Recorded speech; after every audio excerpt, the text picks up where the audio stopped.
जय हिंद प्यारे साथियों। तो प्यारे साथियों, कैसे हैं आप सभी? आशा करते हैं कि आप सभी स्वस्थ होंगे और अपने अपने स्टडी में व्यस्त होंगे। तो प्यारे साथियों, आज की इस वीडियो में हम जनरल साइंस यानी सामान्य विज्ञान के बहुत ही महत्वपूर्ण प्रश्न उत्तर लेकर उपस्थित हुए हैं, जो कि हाल फिलहाल के प्रतियोगी परीक्षाओं में पूछे गए हैं और आगे की सभी प्रतियोगी परीक्षाओं में पूछे ही जाएंगे।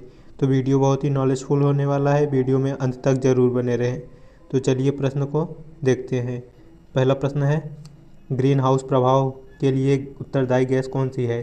तो ग्रीन हाउस प्रभाव के लिए कार्बन डाइऑक्साइड गैस जो होती है वो बहुत ही हानिकारक होती है। तो इसका उत्तर हो जाएगा ए, इसका सही उत्तर हो जाएगा। अगला प्रश्न देखते हैं। प्रश्न है, निम्न में से क्या यांत्रिक ऊर्जा से विद्युत ऊर्जा में परिवर्तित करता है? तो इसका सही उत्तर हो जाएगा सी, यानी डायनमो जो है यांत्रिक ऊर्जा को विद्युत ऊर्जा में परिवर्तित करता है। तो सी इसका सही उत्तर हो जाएगा। अगला प्रश्न देखते हैं। प्रश्न है, पृथ्वी की भूपर्पटी पर कौन सी धातु बहुतया मात्रा में मिलती है? तो पृथ्वी की भूपर्पटी पर जो है एल्यूमिनियम सर्वाधिक मात्रा में पाई जाती है। तो डी इसका सही उत्तर होगा। अगला प्रश्न देखते हैं। प्रश्न है, दूध का खट्टा होने का किसके द्वारा संभव है? वो सॉरी, दूध का खट्टा होना किसके द्वारा संभव है? तो इसका सही उत्तर हो जाएगा जीवाणु द्वारा। इसमें लैक्टोबैसिलस बैक्टीरिया पाई जाती हैं दूध में, जो दूध से दही बनाने का कार्य करती हैं। तो 20 का सही उत्तर हो जाएगा। अगला प्रश्न देखते हैं। प्रश्न है, एस्बेस्टस का मानव शरीर के किस भाग पर हानिकारक प्रभाव पड़ता है? तो एस्बेस्टस का मानव का जो है फेफड़े पर हानिकारक प्रभाव पड़ता है। तो ए इसका सही उत्तर हो जाएगा। अगला प्रश्न देखते हैं। प्रश्न है, मनुष्य के मस्तिष्क का सबसे बड़ा भाग कौन सा है? तो मनुष्य के मस्तिष्क का सबसे बड़ा भाग प्रमस्तिष्क होता है। तो ए इसका सही उत्तर हो जाएगा। अगला प्रश्न देखते हैं। प्रश्न है, निम्न में से सबसे बड़ी हड्डी कौन सी है? तो सबसे बड़ी हड्डी फीमर होती है। तो निम्न में से मतलब यानी स्टेपीज नहीं हो गई, ना फीबुला होगी, ना मेरुदंड। तो इसमें फीमर सबसे बड़ी हड्डी होगी। तो 20 का सही उत्तर हो जाएगा। अगला प्रश्न देखते हैं। प्रयोगशाला में सर्वप्रथम जीन का संश्लेषण करने वाले वैज्ञानिक कौन थे? तो सर्वप्रथम जो थे हरिगोविंद खुराना जी जीन संश्लेषण किए थे। तो ये इसका सही उत्तर हो जाएगा। अगला प्रश्न देखते हैं। पानी के अंदर ध्वनि सुनने का यंत्र क्या कहलाता है? तो पानी के अंदर ध्वनि सुनने का यंत्र हाइड्रोफोन कहलाता है। तो बी इसका सही उत्तर हो जाएगा। अगला प्रश्न देखते हैं। द्रव की चौथी अवस्था क्या कहलाती है? तो द्रव की चौथी अवस्था प्लाज्मा कहलाती है। तो 20 का सही उत्तर हो जाएगा। अगला प्रश्न देखते हैं।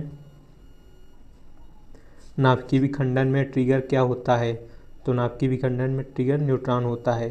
तो सी इसका सही उत्तर हो जाएगा। अगला प्रश्न देखते हैं। प्रश्न है, विद्युत ऊर्जा को यांत्रिक ऊर्जा में रूपांतरित कौन करता है? तो विद्युत ऊर्जा को यांत्रिक ऊर्जा में जो है विद्युत मोटर करता है। तो ए इसका सही उत्तर हो जाएगा। अगला प्रश्न देखते हैं। कौन सा जीव मिट्टी की उर्वरता को बनाए रखता है? तो केचुआ जो है मिट्टी की उर्वरता को बनाए रखता है। तो इसलिए ए इसका सही उत्तर हो जाएगा। अगला प्रश्न देखते हैं। प्रश्न है, माइकोलॉजी के तहत किस विज्ञान शाखा का अध्ययन किया जाता है? तो शैवाल विज्ञान का जो है अध्ययन किया जाता है माइकोलॉजी के तहत। तो सी इसका सही उत्तर हो जाएगा। अगला प्रश्न देखते हैं। प्रश्न है, पोलियो नामक बीमारी किसके द्वारा होती है? तो पोलियो नामक बीमारी जो है विषाणु के द्वारा होती है। तो ए इसका सही उत्तर हो जाएगा। अगला प्रश्न देखते हैं। मोनाजाइट रोग शरीर के किस अंग को प्रभावित करता है? तो मोनाजाइट रोग जो है मस्तिष्क को प्रभावित करता है। तो सी इसका सही उत्तर हो जाएगा। अगला प्रश्न देखते हैं। किस अम्ल की उपस्थिति हमारे शरीर के भीतर पेट में होती है?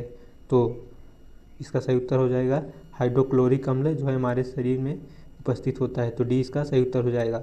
अगला प्रश्न देखते हैं। मानव शरीर में सबसे छोटी ग्रंथि कौन सी है? तो पिट्यूटरी ग्रंथि जो होती है मानव शरीर की सबसे छोटी ग्रंथि होती है। तो सी इसका सही उत्तर हो जाएगा। अगला प्रश्न देखते हैं। पेनिसिलिन की खोज किसके द्वारा की गई थी? तो पेनिसिलिन की खोज जो है अलेक्जेंडर फ्लेमिंग द्वारा की गई थी। तो बी इसका सही उत्तर हो जाएगा। अगला प्रश्न देखते हैं। हाइड्रोजन बम किस सिद्धांत पर आधारित है? तो हाइड्रोजन बम जो है नाभिकीय संलयन के सिद्धांत पर कार्य करता है। तो ए इसका सही उत्तर हो जाएगा। अगला प्रश्न देखते हैं। आधुनिक आवर्त सारणी किस मॉडल पर आधारित है? तो आधुनिक आवर्त सारणी जो है परमाणु संख्या के आधार पर आधारित है, तो बी इसका सही उत्तर हो जाएगा। अगला प्रश्न देखते हैं, प्रोटॉन की खोज किसने की थी? तो प्रोटॉन की खोज जो है रदरफोर्ड जी ने की थी, तो डी इसका सही उत्तर हो जाएगा। अगला क्वेश्चन देखते हैं, हाइपरमेट्रोपिया का अर्थ क्या होता है?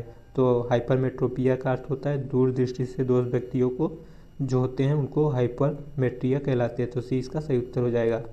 अगला प्रश्न देखते हैं, निम्न में से लाफिंग गैस कौन सी है? तो नाइट्रस ऑक्साइड लाफिंग गैस के नाम से जानी जाती है, तो बी इसका सही उत्तर होगा। नाइट्रस ऑक्साइड लाफिंग गैस होती है। अगला प्रश्न देखते हैं,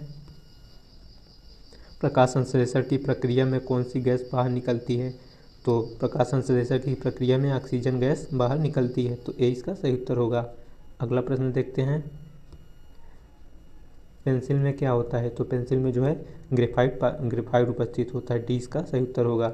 अगला प्रश्न देखते हैं, वायुमंडल में निम्नतम परत क्या कहलाती है? तो वायुमंडल में निम्नतम जो परत होती है वो क्षोभमंडल कहलाती है, तो बी इसका सही उत्तर हो जाएगा। अगला प्रश्न देखते हैं, प्रश्न है सबसे भारी धातु कौन सी है?